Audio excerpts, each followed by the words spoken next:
Welcome to my channel.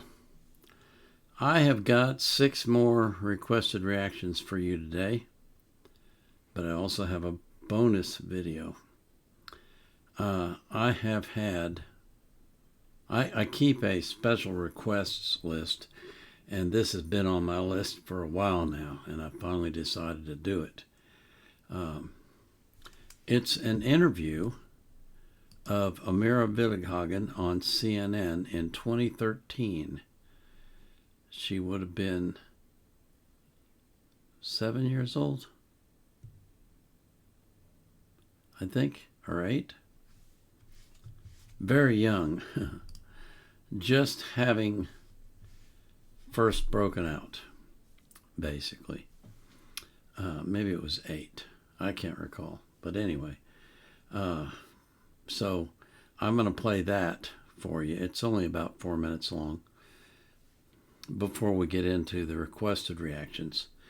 But before we do any of this, I have to thank you for coming here and for supporting me and for all the wonderful things that you do. Comments, liking, sharing, subscribing, requesting reactions, all of it. I just appreciate it so much. I always put the artist links in their playlist so you can support them if you want to, but I put the link to the video that I'm reacting to in the description of the video itself.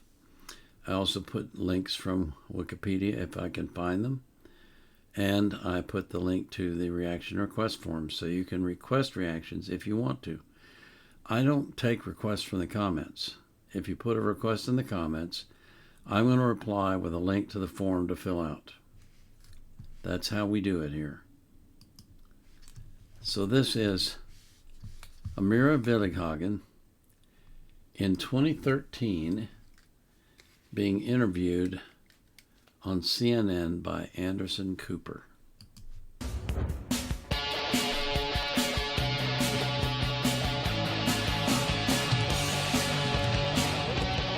All right, welcome back. You may have seen this. If not, you should. A 9-year-old girl blew everyone away with a recent performance on Holland's Got Talent. I didn't know there was a show in Holland. I didn't know there were enough people in Holland, but there are. No one, not that. Well, no, I'm brutal. No, that's not brutal. To fund a show that, like, a regular show. It's a strong and proud country. All right, no, it is. I'm from there originally, I think. Anyway, no one, not the judges, not the audience, was expecting this. It's incredible. Take a look. I'm not saying they don't have talent. I'm just saying how many singers are. It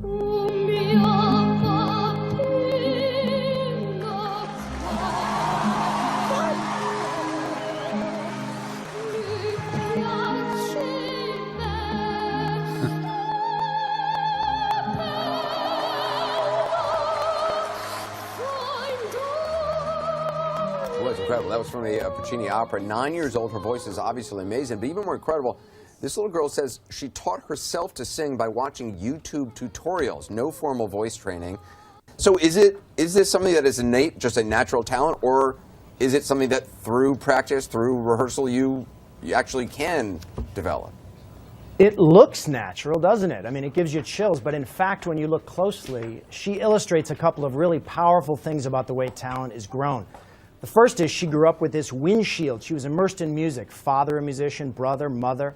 And the second thing is she practiced. That method of practicing by training yourself on YouTube is actually perfectly aligned with the way the brain acquires skills, by reaching towards something and by loving it so much that you keep reaching over and over again, and you grow a very fast, fluent brain that way. I'm reminded of Malcolm Gladwell in The Outliers writing about the Beatles, who spent some 10,000 hours or more in a club in Hamburg and elsewhere just practicing, performing for 6 hours in a row, 7 hours in a row, and that was sort of the crucible that formed them. Do you buy that, whether it's 10,000-hour rule, or is there something to that in your opinion, Daniel?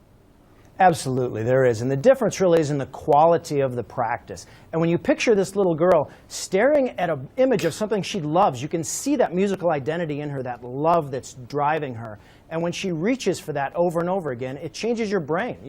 There are brain scans that will show the way that brains will change in response to intensive practice. They get faster, they get more accurate, and you get better at doing whatever you're doing, whether that's playing the Beatles or singing. Daniel, what's the difference between someone who works 10,000 hours and becomes a genius and someone who works 10,000 hours and just doesn't turn out to be that great? Yeah, well, sometimes it's opportunity, and sometimes, genes do matter. Genes do change the way we have, especially when it comes to character, emotional discipline, control, things like that, toughness. But, in the end, what we do know is that everybody has the same path forward, no matter who you are.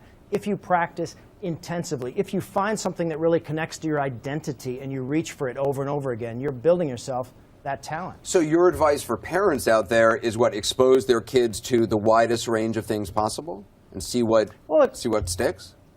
Yeah, I'd say a couple of things. I mean, one is to not be so much like a Tiger parent, be more like a Johnny Appleseed parent. Throw stuff out there and see what your kid stares at. To stare is to think. It's the most important signal our kids give us. And the other thing is to give them a little bit of space. Give them a little bit of space to discover what it is that really connects to them. What I love about the whole practice argument is that it kind of defies our idea that we can control our lives by instantly, that we can just change everything. The most great human excellence, I mean, you see this, it's in Aristotle, it's in all the great, from Daniel to Daniel Kahneman. We are just creatures of habit. And our character is what we are used to doing. And what we do makes us different people. And Pascal was also interesting. If you just keep doing the right thing every day, eventually it'll become second nature to you. And that second nature is what we need to get. And the rationalist brain, our culture, doesn't want to really believe that. It wants to believe everything can be changed overnight, or you can learn something instantly. It doesn't want to believe that things require practice and practice and practice. And that includes also, I must say, even politics and other forms of life, where we think we can ideologically, in abstract terms, change everything, but we can't. Well, it seems to make common sense that things take practice, but I listen to all this, and I hear a lot of pressure. Boy, these kids being told, you can become a genius, you can sing like this opera angel on this Holland talent show if you just stare at YouTube enough. But see, I think when I look at like American Idol, I see all these people who have no talent, and I mean, a lot of them do, but a lot of them have never been told, you know what, you're actually not very good, and it's the first time somebody actually says to them, you know what, they've been coddled all this long by their parents saying, oh, you're a genius, you're fantastic.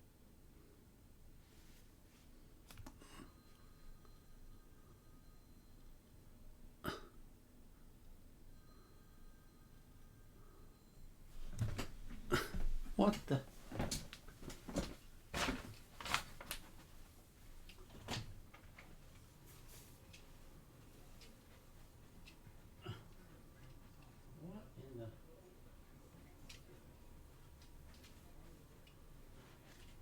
Did you call me? Well, what the hell is going on?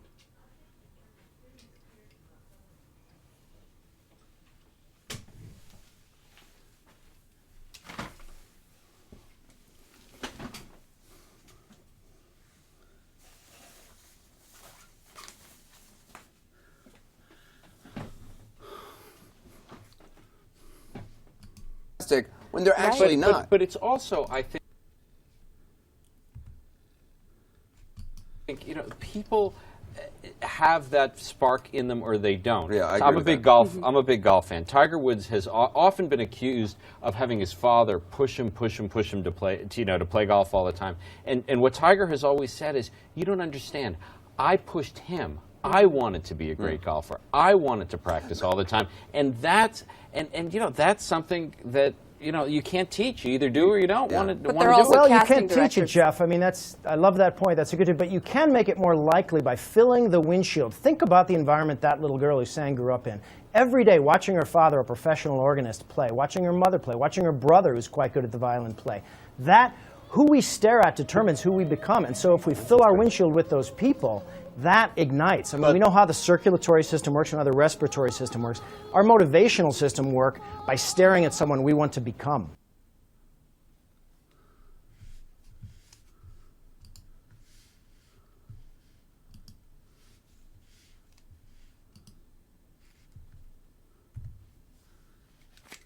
Okay, I thought we were going to see Amira. We saw about maybe 10 seconds. First thing I'm going to say, baloney. Absolute pure baloney. You're full of crap. You know, my father used to have a saying. He said, you know what an expert is? It's a compound word made up of two parts. Ex meaning former and spurt meaning a drip under pressure. That's what I think of experts. That guy is full of baloney. Absolutely full of baloney.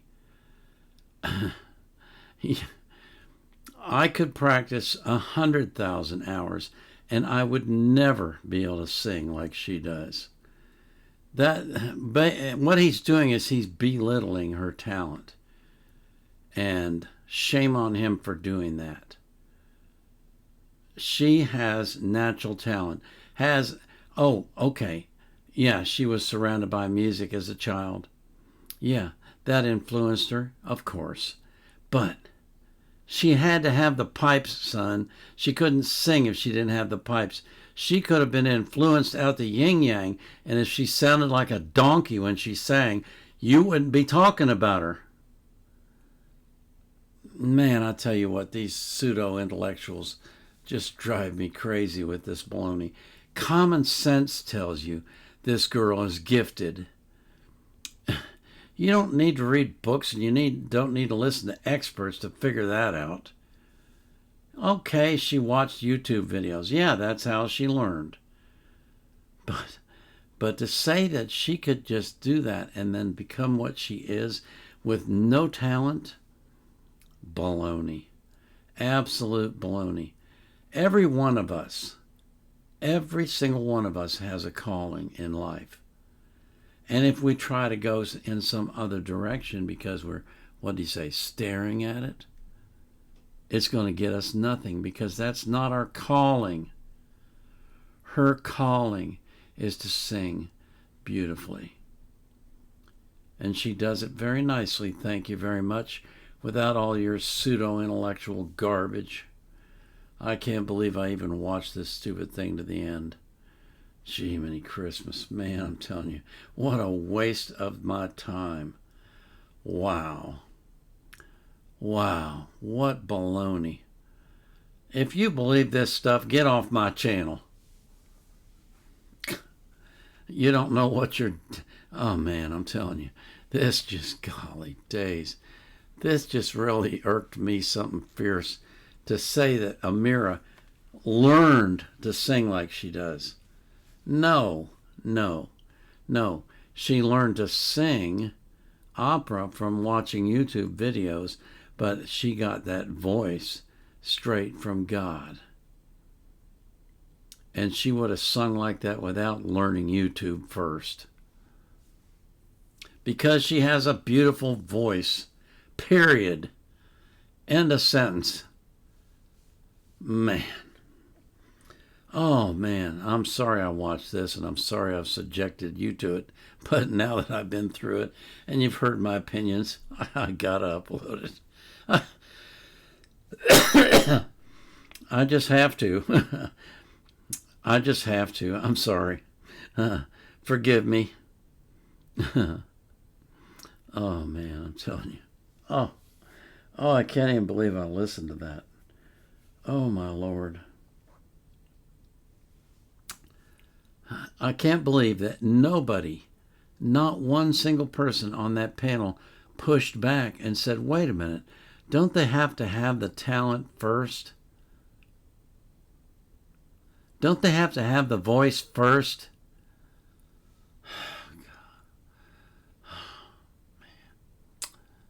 I would shudder to think what this guy would say about Dimash. Well, look at all the years of training he had. No wonder he sings so well. No, you bozo. He's blessed with a talent you don't have, and I don't have. And we're thankful to have him around. We're thankful to have all of these wonderful singers around because we can't sing like that, even if we practiced ad infinitum ad nauseum. Shake it off, Paul. Shake it off. Oh, man, I'm telling you.